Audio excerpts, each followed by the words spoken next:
Tidak mudah mengklaim seorang artis menjadi seorang politisi, nggak mudah. Pernah saya menerima uang sepeser pun dari seorang Mbak Umum.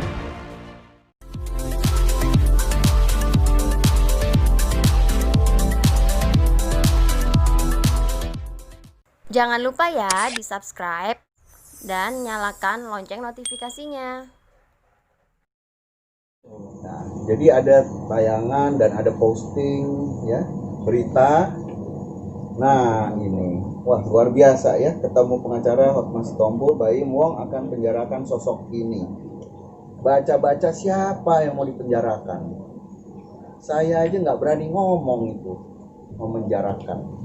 Itu satu ya. Saya nggak tahu ada yang hadir nggak Tribun? Nggak ada ya? Tribun nggak ada yang hadir ya? Nggak ada. Nah saya mau tanya ini, Tribun Bogor katanya Astrid ini udah terima uang, Bunda Astrid udah terima duit pembayaran, udah dibayar katanya. Ini siapa yang ngomong? Saya mesti klarifikasi dulu nih sama wartawannya nih. Saya harap tadi ini bisa hadir. Terima, siapa yang terima, siapa yang bayar, ceritanya bagaimana ya? Saya bingung. Ini kalau saya lihat ini seolah-olah apa benar ada wawancara atau bentuknya apa? Kalau saya lihat kelihatannya dari press release gitu. Tapi seolah-olah kayak wawancara. Siapa yang tanya? Nggak tahu nih siapa yang salah, siapa yang benar. Karena kalau wartawan kan yang penting ada fakta, ya kan, ada sumbernya. Ya. Tapi kalau enggak, nah ini udah nuansanya fitnah ini. Nanti kalau nggak ada sumbernya gitu loh. Saya nggak tahu siapa yang salah. Ya. Saya berharap nih yang pasang berita ini wartawannya bisa kita komunikasi gitu loh. Ya, supaya karena saya nggak melihat di blognya Baim juga pengacaranya ngomong sudah dibayar, nggak ada tuh omongan, ya kan? Oke, itu yang pertama ya. Yang kedua, saya lihat di blognya Baim panjang itu, video durasinya lumayan itu, ya. Ketika pengacaranya menjelaskan bukti-bukti yang terjadi di persidangan Baim, ya. Jadi bukti-bukti surat, katanya bagaimana bisa kalau ketemu Baim 17 Januari, sewa mobil 8 Januari, kemudian 10 Januari sewa kantor ya, saya nggak tahu ya terbalik atau gimana, pokoknya kurang lebih begitu. Nah, itu artinya apa? Ini ada bukti palsu, jangan main terima aja nih. Kalau dari prinsipal atau dari klien memberikan bukti, jangan langsung dipakai, ini bukti palsu ini. Saya kaget, saya baca itu. Oke. Ya. Oke, Bunda Astrid mungkin menanggapinya dengan isu biasanya kalau ibaratnya kalau nggak ada asap nggak ada api lah. Enggak. Ini murni ini dulu. Ini masalah hukum dulu. Karena dibilang bukti palsu, nggak bisa ditanggapi gitu loh. Ya, yang harus tanggapi kan memang harus jelasin betul, saya. Betul. Ya. Jadi kalau bukti palsu itu harusnya artinya apa? Surat palsu, ya, yang diajukan ke pengadilan. Artinya ada hakim, bener nggak? Hakimnya ngomong gitu nggak? Diajukan nggak di pengadilan bilang ini bukti palsu? Kan tidak ada dalil. Kan dia ada si salah satu lawyernya. Kadang-kadang ya saya nggak tahu ya siapa saja yang hadir, bisa si A, si B, si C, itu kan banyak timnya. Nah, yang penting pihak dia ada yang hadir dan tidak ada menyatakan itu bukti palsu. Tiba-tiba kok dia dikatakan itu bukti palsu. Dari mana palsunya? Kalau yang namanya 17 Januari ya dibandingkan dengan 8 Januari, 10 Januari ya. Lah, saya kan nggak perlu jelasin yang namanya satu kronologis. Ketemu 17 bukan berarti 17 baru dikontak. Sebelum-sebelumnya pasti sudah dikontak. Persiapan orang sudah bikin. Tapi terlepas dari itu silakan hakim yang punya hak ya menilai bahwa antara 8 atau 10 sampai 17 ya, apakah itu valid untuk diklaim ganti ruginya. Tapi jangan bilang bukti palsu ya. Nggak boleh itu tuduhan ya. Jadi itu maksudnya apa? Saya nggak ngerti itu. Saya nanti akan minta klarifikasi. Jelas itu pasti. Ya. Dan yang kedua, katakan saya juga, ini ternyata pemiliknya juga ada pengacaranya juga. Emang ada larangan? Pasal berapa? Dengar, ya. Pasal berapa larangannya itu? Apa yang dilanggar? Nggak ada, ya. Nggak usah bikin-bikin deh, ya. Mereka itu sudah mendalilkan pada awal, pada eksepsi, ya. Eksepsi ditolak. Terus mereka bikin surat keberatan nggak tahu dari mana, sampai hakimnya bingung, sampai mereka bilang apa? Ya ini jadiin bukti aja. Loh, belum acaranya bukti, ngerti nggak aturan? Akhirnya hakimnya bilang, sudah kalau gitu dari penggugat juga boleh bikin surat, dan kita buat itu surat. Ada, ya. Surat pengacara kok dijadikan bukti, ya. Terus komplain, bilang kiri kanan, dan mesti tahu ya, kalau ada komplain nggak ada ahli, silakan. Kalau kami punya ahli, silakan juga, ya. Kalau namanya orang hukum tidak pernah kuliah di ekonomi, jangan bicara soal itu. Orang ekonomi, saya ini dulu sebelum hukum ambil ekonomi, ya. Di sana ada pendidikan mengenai hukum dagang, ya, mengenai hukum ekonomi, KUHD, ya. Di sana tuh ada pelajaran perikatan, perjanjian, pasal 1320, 1338 itu juga menjadi mutlak pemahaman orang ekonomi, ya.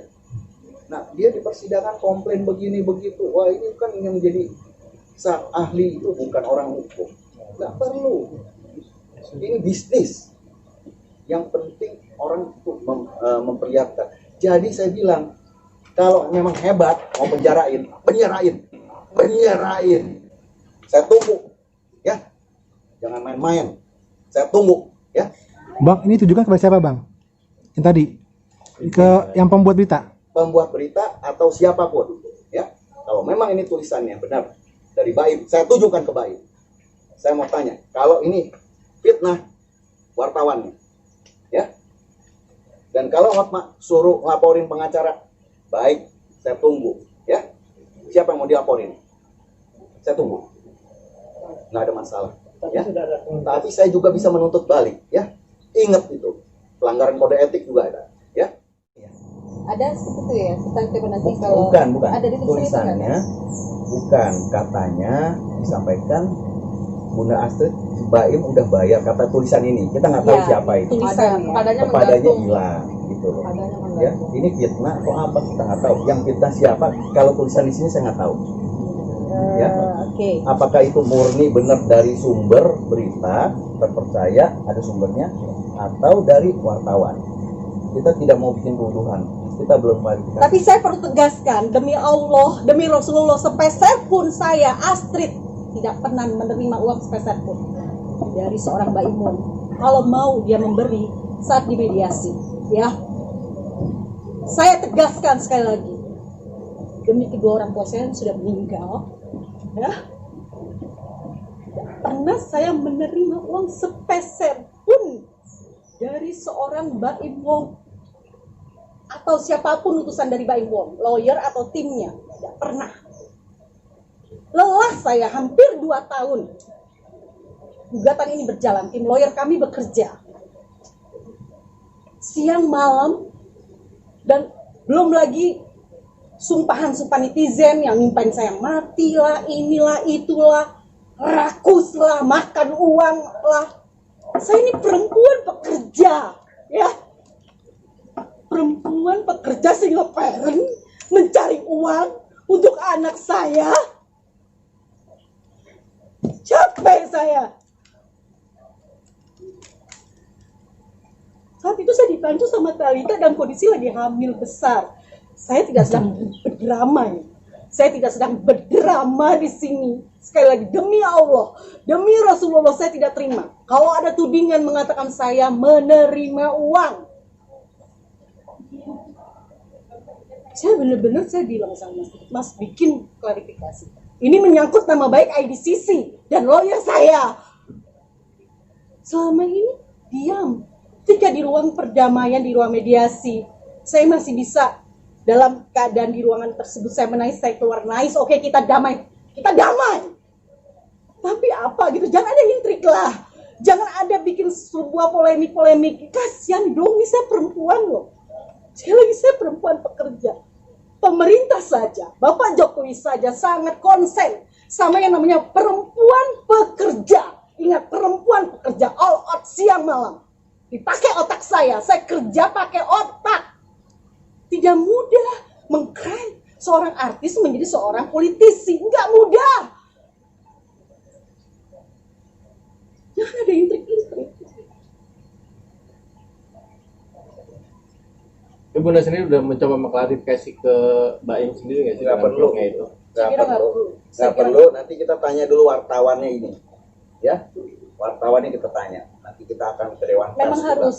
Ya. Harus ditanyakan karena itu orang akan berkata gini Mas Didi, nggak ada asap kalau nggak ada api. Betul. Iya. Kenapa bisa seberani itu wartawan menulis ini? Gitu loh. Kenapa gitu loh? Saya mantan wartawan, saya tahu, ya kan, online tulisan, memang tidak cover both side. Seharusnya kan cover both side. Dia mempertanyakan ke pihak kami, tapi ini tidak, tapi sudah naik. Artinya ada keberanian tersendiri dari pihak wartawan ini. Kenapa dia bisa berani? Apakah memang ada power orang yang meminta dia untuk menulis ini? Dan siapa orangnya? Saya tidak perlu dukungan siapapun. Saya yakin dengan diri saya. Saya yakin dengan diri saya, Allah menjaga saya. Dan saya percaya itu. Siapa yang membuat wartawan ini berani menulis seperti ini? Ini ya, tulisan ini ya. Ya. Boleh bacain bang, bacain aja bang. Ya, saat ketemu dan ngobrol, sang pengacara Hotma Sitompul menegaskan kembali bahwa Baimong sudah membayar utang tersebut kepada kosong. Namun memang tidak ada tanda bukti sehingga pihak Astrid pun melayangkan gugatan atas dugaan penipuan. Ya. Nah, lantas Hotma Sitompul menyinggung kuasa hukum Astrid Didit Wijayanto yang sama sekali tak mengindahkan hal tersebut. Ya. Ini saya baru dengar. Jadi ini siapa yang nulis, wartawannya nanti kita klarifikasi. Tadinya saya harapkan datang, ya kan? Sayangnya nggak datang, mungkin nggak ada ya. Kalau dia punya sumbernya akan kita tuntut. Ya, ngomong kayak begini, oke? Tidak cover both side. Ya namanya berita, apalagi nih kasus harus cover both side, berimbang dari Berita dua apa sisi. ini? Hak jawab Betul. saya juga nggak ada di sini, hak jawab kita. Benar nggak? Salah kan? Ya kita nanti akan ke Dewan Pers. Kita akan mempertanyakan. Tribun itu sebenarnya bagus ya. Sayang ya, kayak begitu gitu loh. Ya, nggak bagus kan? Kata-kata kayak begini, dibilang sudah terima. Nah makanya kan timbul nggak ada asap kalau nggak ada api, kalau nggak ada asap apaan? Dan berita ini gitu loh, tim ses kami yang memang selama ini menanti hasil kerja kita ya, Ya. Taya.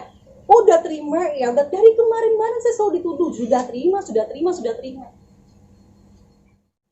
Terus saya juga pesan ya sama netizen ya, kalau memang berani ya, jangan pakai akun-akun bodong ya.